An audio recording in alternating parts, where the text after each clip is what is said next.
বিয়ের দাবিতে প্রেমিকের বাড়িতে প্রেমিকার ৫ ঘণ্টা অনশন। ১৭ আগস্ট শনিবার নরসিংদীর পলাশের মধ্য পারুলিয়া গ্রামে বিয়ের দাবিতে প্রেমিক মঞ্জুর হোসেনের বাড়িতে প্রায় ৫ ঘণ্টা অনশন করে সোনিয়া নামের এক তরুণী।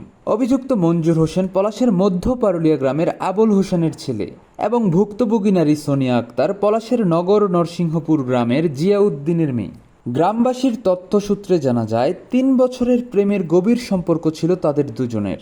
বিয়ের প্রলোভন দেখিয়ে এক পর্যায়ে তাদের দুজনের মধ্যে মনোমালিন্য হলে বিয়ে করতে অস্বীকার করে অভিযুক্ত মঞ্জুর হোসেন।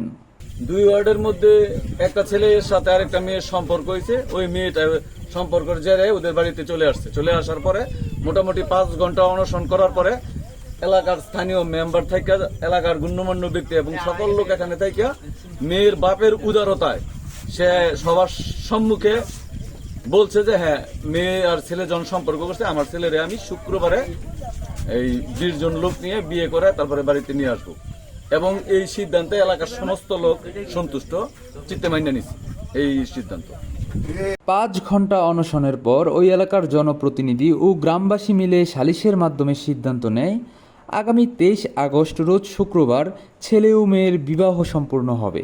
উক্ত প্রস্তাবে অভিযুক্ত ছেলের পিতা আবুল হোসেন সম্মতি প্রদান করেন। শুক্রবারে আর ২০ জন লোক যাইয়া গিয়া মেয়েরে তুলে আনবো, ২ লাখ টাকা যাবি, এই ফয়সালাটা হইছে। আগামী শুক্রবার দিন ২৩ তারিখে তাদের ওই বিয়া হবে মেয়ের বাড়িতে। এর মধ্যে লোক যাবে বড় যাত্রী, মানে ২০ জন যাবে, সুস্থভাবে বিয়ে করাই আনবে। উক্ত সিদ্ধান্তে ওই এলাকাবাসীও সন্তুষ্টি প্রকাশ করে।